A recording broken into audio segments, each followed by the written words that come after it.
चलिए, तो अब हम सभी यह देखते हैं कि किस तरीके से सिंपल प्रेजेंट टेंस में स्ट्रक्चर का यूज करके हिंदी से सेंटेंस को इंग्लिश में कन्वर्ट करते हैं। अभी तक आपने जितना सीखा, अब हम उसको एक इम्प्लीमेंटेशन के फॉर्म में ले रहे हैं।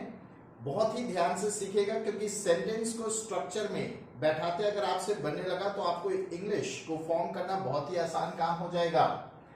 अब हमने पिछले स्ट्रक्चर में सब्जेक्ट और ऑब्जेक्ट का एक लिस्ट देखा था और पजेसिव एडजेक्टिव का। अब हम उनको सेंटेंस में किस तरीके से यूज करने वाले हैं ये सीख रहे हैं। अब चलिए हम सेंटेंस को बनाना सीखते हैं, किस तरीके से हम सेंटेंस को फॉर्मुलेट करेंगे। सबसे पहले अब हमें आप बताइए क्या चाहिए? सब्जेक्ट। सब्जेक्ट कहाँ होता है? सेंटेंस के सबसे शुरू में आने वाला नाउन प्रोनाउन सब्जेक्ट कहलाता है। चलिए तो सीखते हैं। कौन सीखता है? हम सभी। हम सभी को क्या बोलेंगे? We all. सब्जेक्ट के बाद में चाहिए मेन वर्ब। मैंने आपको बताया था मेन वर्ब कहाँ होता है? जहां हिंदी में ता है, ती है और ते हैं, ये जुड़ता है, यहीं पर मेन वर्ब होता है। तो यहां पे देखिए मेन वर्ब क्या है? सीखते हैं। व्हाट यू कॉल सीखना? सीखने को क्या कहते हैं? लर्न। हम सब क्या सीखते हैं? तो आपको क्वेश्चन पूछने से ऑब्जेक्ट मिल जाएगा। तो यहां पे ऑब्जेक्ट क्या है? इंग्लिश। अब जो बच्चा जगह और समय, मैंने आपसे पहले ही कहा था जगह और समय को हमेशा सेंटेंस में लास्ट में लेना है और समय को हमेशा लास्ट में लेना है और जगह को उससे पहले। We all learn English here. That's all. तो देखा आपने कितना आसानी से आपने ये सेंटेंस को फॉर्मुलेट कर लिया। लैंग्वेज को सीखना इतना ही आसान है, बस आपको अच्छी तरह से उसे फॉर्मुलेशन में लेना है। अब यहां पे सब्जेक्ट है आप। आपको क्या बोलेंगे? Subject you. उसके साथ में मेन वर्ब लेना है। मेन वर्ब सबसे लास्ट में होती है। आप जाते हैं, जाने को क्या बोलेंगे? गो। कहां जाते हैं? तो क्वेश्चन पूछने पे आपको आंसर मिल रहा है कहां जाते हैं। ऑब्जेक्ट जाने का उद्देश्य क्या है? To school. स्कूल के लिए जाते हैं। समय हमेशा लास्ट में जाएगा। पहले छोटा समय लेना है, एट 7 इन द मॉर्निंग या एट 7 AM भी कर सकते हैं। एंटीपेरिडियन, मध्याह्न के पहले का समय, मॉर्निंग के समय को 7 AM बोलेंगे। फिर इसके बाद में वह सभी की मदद करता है। करता है मतलब यहां पे सब्जेक्ट होगा ही। मदद करने को बोलते हैं हेल्प। अब यहां पे एक चीज ध्यान रखेंगे, हमने ये जो SES का रूल सीखा था, ये third person singular he, she, it के लिए ही एप्लीकेबल होता है। और अभी हम डिटेल में देखेंगे, जब कभी भी आपके सब्जेक्ट ही, शी, इट होंगे तभी मेन वर्ब में SES जुड़ेगा। तो यहां पर हो जाएगा हेल्प्स। तो आपका सेंटेंस बना ही हेल्प्स। वह मदद करता है। किसकी मदद करता है? सभी की। He helps everyone. फिर उसके बाद में मां हमारा लंच बॉक्स तैयार करती है। तो सब्जेक्ट क्या है? कौन तैयार करता है आपका लंच बॉक्स? मदर। तैयार करने को आप क्या बोलते हैं? प्रिपेयर। तो यहाँ पे मेन वर्ब में फिर से, क्योंकि मदर एक लेडी है, शी है, तो जब कभी भी ही, शी, इट होता है तो मेन वर्ब में क्या जुड़ता है? SES IS जुड़ेगा। यहाँ रूल के अकॉर्डिंग एस जुड़ेगा। Mother prepares. मदर तैयार करती है। क्या तैयार करती है? हमारा लंच बॉक्स। हमारे के लिए आपने पजेसिव एडजेक्टिव देखा था, आर लंच बॉक्स।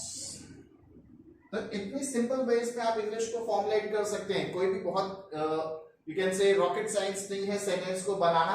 आप बहुत ही आसानी से इसको बना सकते हैं। डरना नहीं है, लैंग्वेज को फॉर्म करना सीखना है। सूर्य पूर्व दिशा से उगता है। देखिए पहला एक सेंटेंस सीखता है और के साथ में दूसरा है। तो सूर्य को आप क्या बोलते हैं? द सन।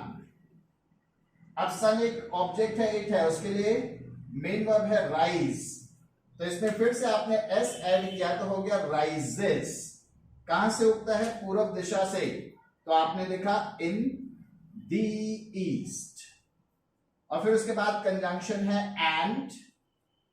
पश्चिम में डूबता है। डूबने को बोलते हैं सेट।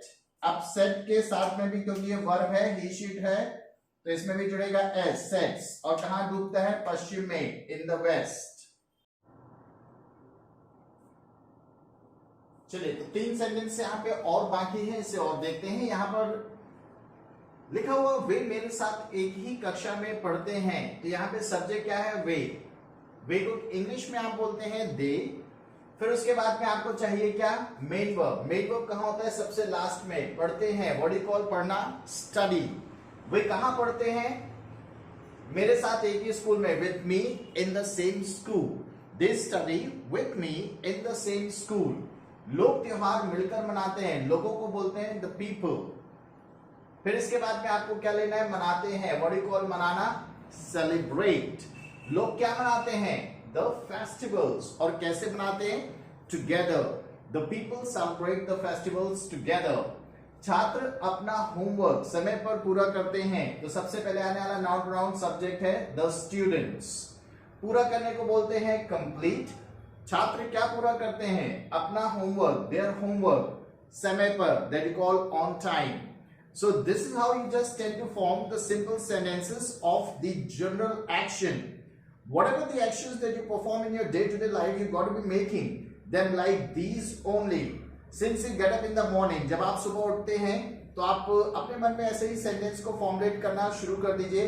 मैं सुबह 5 बजे उठता हूँ, मैं दांतों को ब्रश करता हूँ, मैं एक बात लेता हूँ, मैं गॉड और गॉडेस को वर्शिप करता हूँ, मैं तैयार होता हूँ, मैं स्कूल जाता हूँ, मैं स्कूल से आता हूँ, मैं अपना जो होमवर्क है वो पूरा करता हूं। तो ऐसे करके आप बहुत सारे sentences day to day life के रूटीन के खुद से बनाना सीखिए और उनको बार बार रिसाइट करिए।